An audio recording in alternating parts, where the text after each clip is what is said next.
very good evening to you. It is exactly 9 p.m. on this 17th day of January 2024, on a day that the push and pull continues in the country regarding who should meet who and talk about what, as President William Ruto slams Raila Odinga in regards to his opposition over the Judiciary President, that is Martha Koome, meeting with President William Ruto in regards to the sustained attacks that have been led by President Ruto and his troops or rather directed to the judiciary. Now that, among many other stories we've prepared for you tonight, first of all, let's have a look at what's making headlines.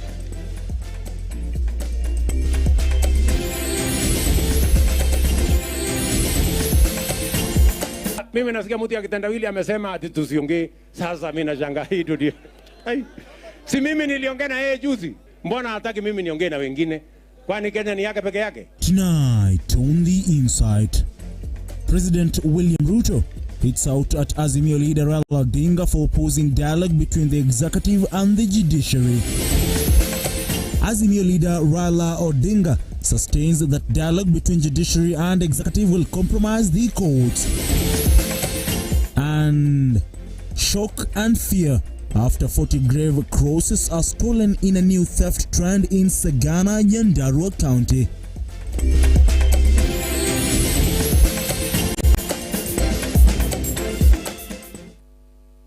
Now, welcome to the program. I am Ian Keitani, and our sign language interpreter is Felista Adundo. Remember, you can watch this bulletin live on our Facebook and YouTube pages at Lookuptv.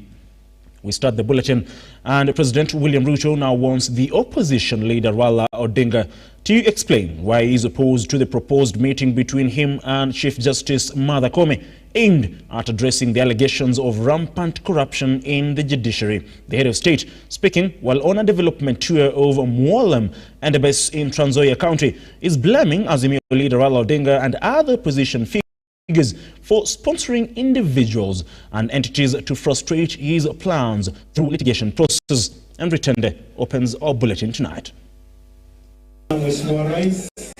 Calls by Chief Justice Martha Koome to have talks with President Ruto to address his concerns over the alleged corruption in the judicial arm of the government continue to stir heated exchange between the government and the opposition.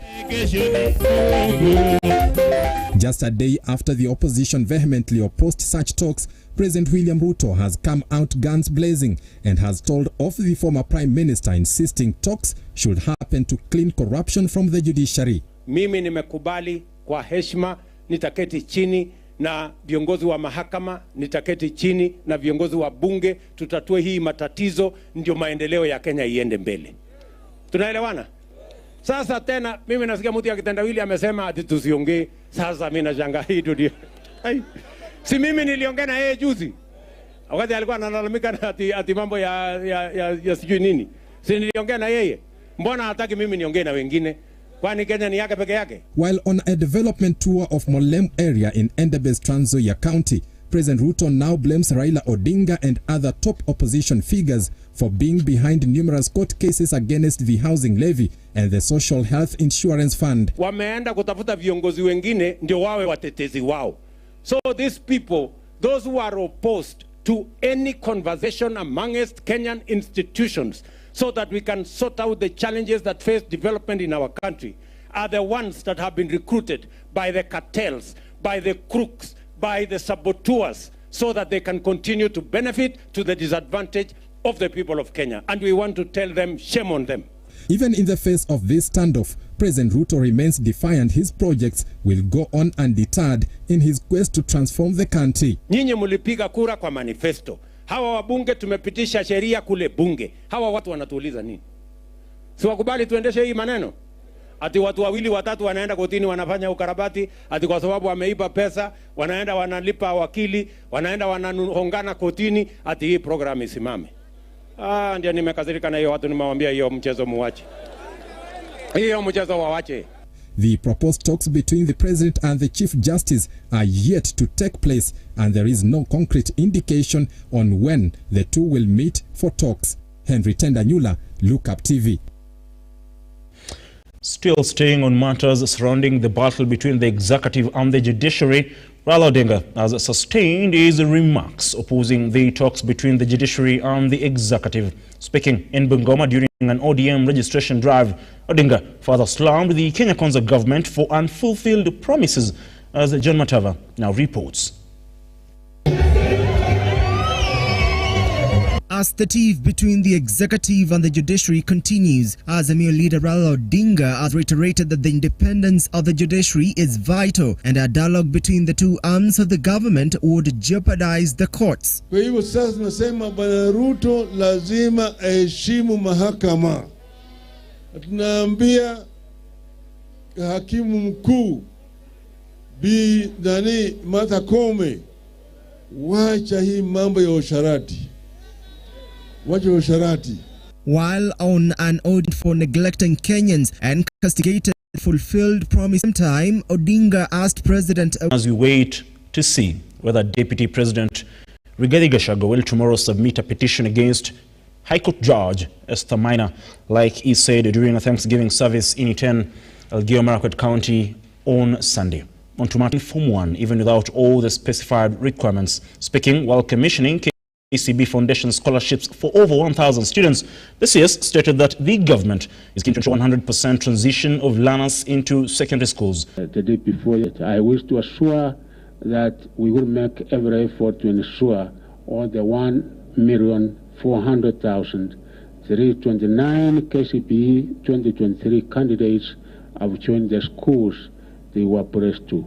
Despite the shortage of classes, the CS has called on co-sharing of school facilities with the junior secondary learners. Since grade 7 is in the existing primary schools, we are confident that the capacity we have in those schools is adequate to take the 1.4. And of course, we are monitoring the situation very, very closely.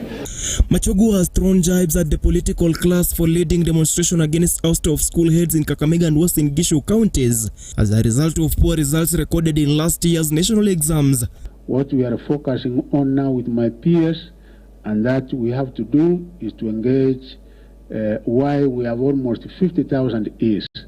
And in this, I want to make it very clear that performance of a school is not only determined by one person. It's not only the head teacher, the principal of that school. It is a combined and concerted effort from each and every one of. The CS revealed that the government has already released 25% of secondary school allocation and intends to double it come February. The CS further warned parents against storming schools and attacking teachers due to students' poor performance. I would also want to most sincerely thank you for believing and trusting the future and therefore investing in the young ones. I can assure you that you'll get the best returns in this investment. And this scholarship, yes, they are confident and standing here because they know they'll be sponsored to the university and TVET. That's what the promise we're making to the people that live. So the purpose in our meeting najukua ile mwafuli CS alitisa CCS, that is more guy insisted to be beside me until I said, okay, here is something for you. And then later on I was able to consult with him. Nikamsaidia vile alikuwa nataka, because he comes from a background that you and me don't come from. Stanley Lugaria, Lookuptv. Now, 100% transition is one thing. Ensuring that the complete or total number of students who joined Form 1 sit for their KCSE exams after 4 years is another. This is after at least 275 students who joined Form 1 4 years ago did not sit for the KCSE exams last year. Food for thought. Now on to matters health now, and the Kenya Union of Clinical Officers and the Kenya Clinical Officers Association have today registered their dissatisfaction with the newly approved organizational structure for State Department of Health. The unions further decried what they termed as deliberate frustration of career progression in the ministry, while calling on the Public Service Commission and the ministry to recall the said structure over failure to follow established procedures. The two clinical officers unions today during a press conference at their headquarters in the capital Nairobi expressed their dissatisfaction with the new organizational structure for medical services, lamenting over what they termed as discrimination and exclusion of clinical officers, with the process having not undergone public participation. We wish to register our collective protest and objection regarding the recent approved organizational structure. Regrettably, our scrutiny of the approved structure reveals a direct and concerning discrimination of clinical officers in regard to the directorate establishment and key position within the specified state departments. The organizational structure was developed without public participation as provided for in the Constitution. 2, clinical officers were never involved in the development of this organogram and the staff establishment. The union leaders, while decrying the decision to have new structures without consultations, called upon the Ministry of Health to suspend the new structures, as it will also affect the implementation of the universal health coverage. Failure to address these existing disparities from decision-making process, hindering career progression, and posing potential crisis in the implementation of UHC at all levels. Service delivery, given the displacement of clinical officers from key position and program, further impeding the realization of the universal health coverage. The unions called for dialogue while issuing demands to recall the new structure, including the Minister of Health immediately halt execution of the said structure. Both the State Department, 3, Public Participation, Public Service Commission recalls the issued a timeline for their concerns to be addressed, failure to which they will issue a way forward. The union will utilize all redress mechanisms within the law if these demands are not addressed within the next 14 days without any further reference to the ministry. Ian Keitani, Lookuptv. Our story is produced by one Nancy Nalima. On to the corridors of justice now. On Mumias East, Member of Parliament Peter Salasia has been released on a 50,000 shillings bond after he denied charges of assault at a Mumias court. This follows a viral video on social media 4 days ago at a burial where Salasia slapped Mukunga Isungo MCA Peter Walunya Indimoli. This and more in our corridors of justice with Faith Charles. Embattled Mumias East Member of Parliament Peter Salasia found himself on the wrong side of the law. On Wednesday morning, he was arraigned in court to face 2 charges of assaulting MCA Peter Walunya Indimoli. Therefore, releasing him on bail of bond terms. Salasia pleaded not guilty and was released on a bond of 50,000 shillings. Will be a threat to his life and to that of the complainant, because the members of the public are more interested in administering safety on and for that of the state witnesses, including the complainant, and for the public good in maintaining public order amongst members of the public. A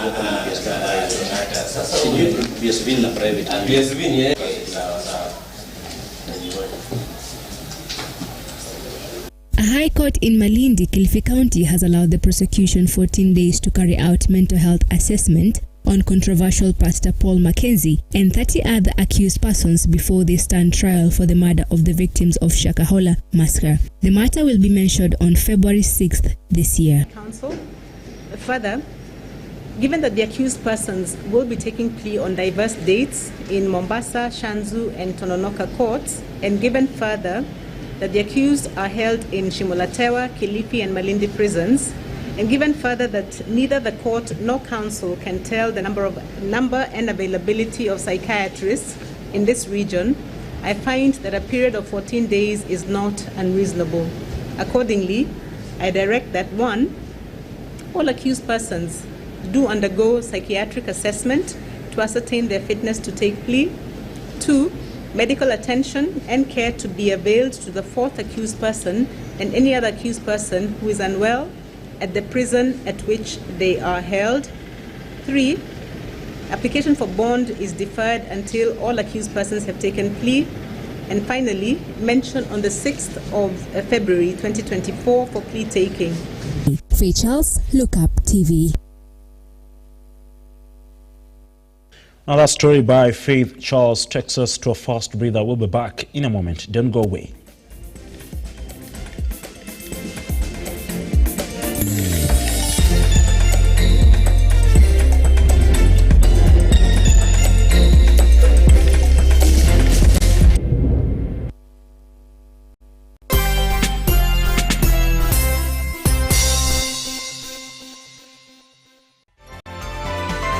Infinity Industrial Park is one of the largest private industrial parks located along Eastern Bypass, Nairobi, which provides modern infrastructure for smooth operations for industries and business enterprises. Infinity Industrial Park offers world-class amenities and facilities, power substation, fire station, public transport stage, hospital, and shopping mall. In addition, Infinity Industrial Park also offers CCTV cameras, 24-hour private armed security patrol, sewer, water areas. Visit our website infinityindustrialpark.com.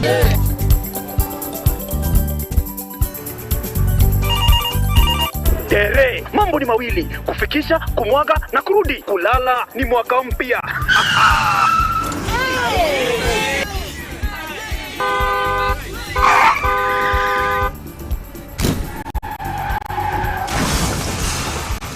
Bua muka we mse.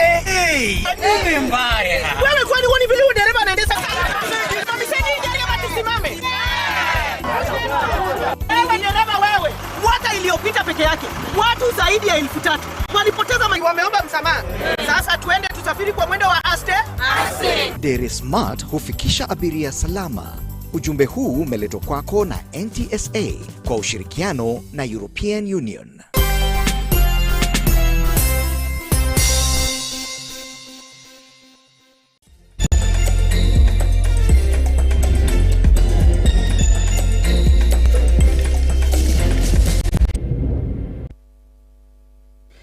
Thank you very much for staying with us. We continue with the bulletin, and as parents continue to push against time to ensure their children are enrolled in school for Form 1, many struggling parents and students are telling tales of the struggle to raise school fees and other requirements. To them, it was a journey of hope and faith.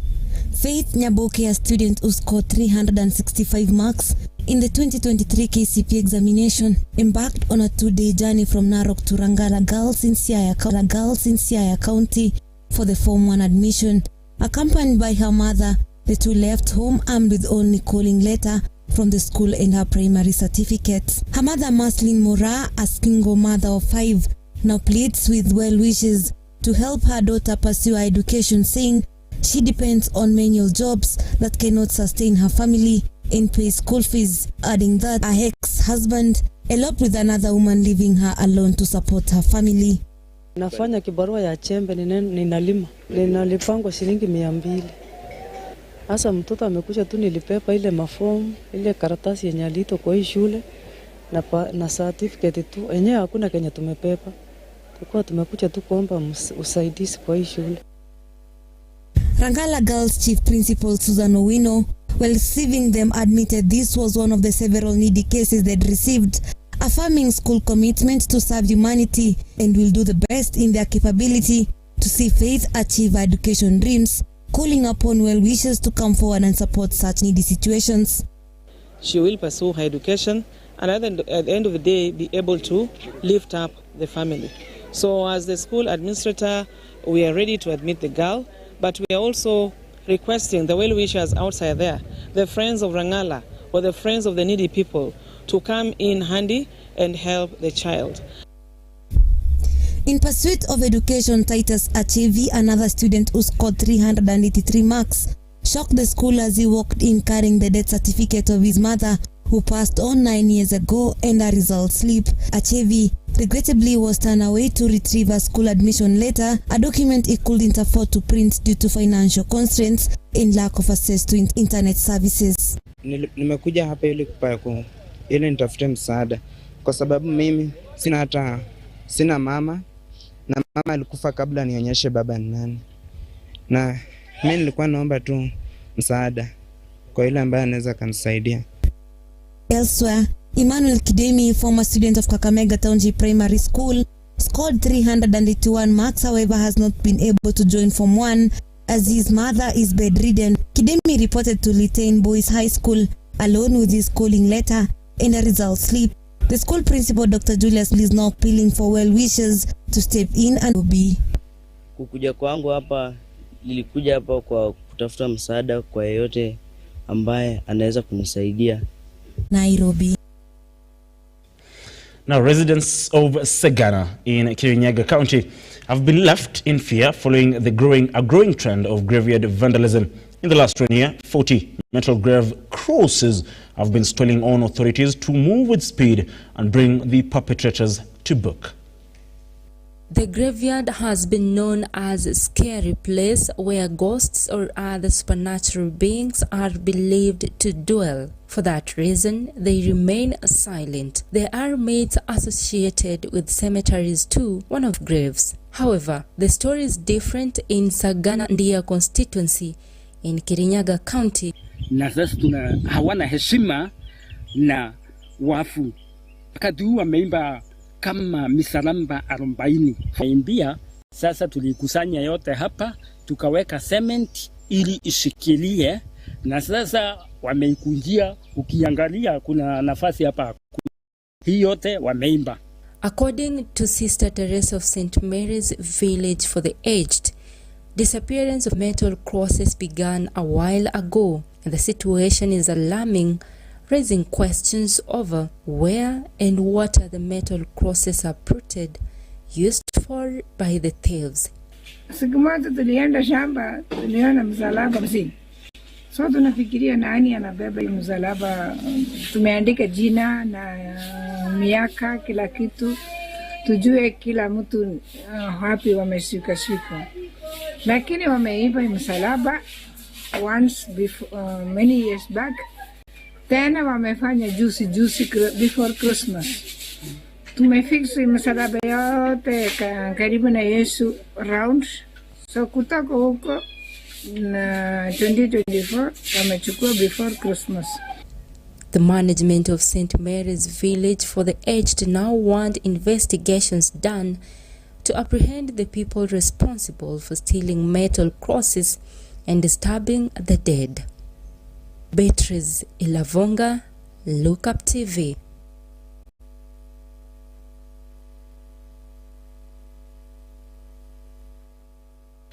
The National Museum of Kenya has initiated a project aimed at digitizing and preserving cultural heritage for both future reference and monetization. This and more stories on our Country Up with Martin Masharia. In a bid to safeguard rapidly fading cultural, culinary and natural heritage, Kenya National Museums have initiated a groundbreaking project to digitize and archive indigenous programs. Project is to document the indigenous knowledge in all our counties to save together with all the continuing institutions to be able to digitize indigenous knowledge in 9 counties. Elsewhere, Game Member of Parliament Elisha Odhiambo has announced a substantial contribution of Kenya shillings 1.2 million towards the full scholarships of 35 deserving students from his constituency. Speaking during the launch of give about 35 students who are fully sponsored to choose the brightest of game. This year alone, we decided any student above 360. Parliament Stephen Mulei has raised a pressing concern over the delayed release of Constituency Development Fund to constituencies. He specifically addressed CS Finance Njuguna Ndongo, urging swift issue of disbursement of NGCDF money. We're going to relent this war, and I want to urge Professor Ndungu and the Treasury, you either give us good news or we impeach you. Finally, in a bid to combat malnutrition, enhance climate resilience farming practices, and diversify agricultural activities, the Medri Integrated Development Project has rolled out a transformative initiative in Isiolo South constituency. Local groups in the Kinaward are reaping the benefits of the project, which involves the distribution of dairy goats and comprehensive training programs. Tuko hapa kusaidia hii kundi mbili ambayo wamepewa dairy goats. Tumepewa mafunzo ya vile watalisha, vile wataweka. Martin Masharia, Lookup TV.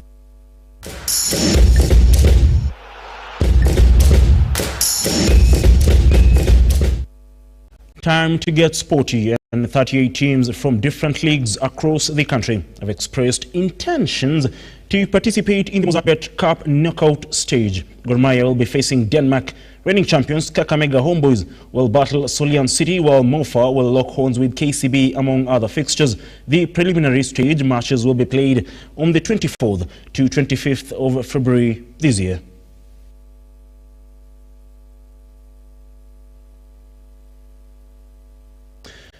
On to some golf, and Dismas Indiza overpowered Zimbabwean golfer Mopwanya in the last 5 holes of the last round to emerge the winner of the 2023-24 fourth leg of the Safari Tour that was held at the Limuru Country and Golf Course. Dismas played an impressive 14 under par to claim 150,000 Kenya shillings, while Mopwanya settled in second place, winning 100,000 shillings. The fourth leg of the Safari Tour attracted 66 players from across the continent.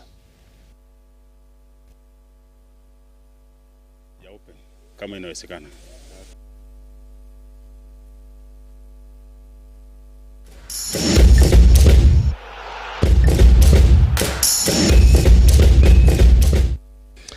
Well, from that golfing action, we get to wrap up our bulletin at this moment in time.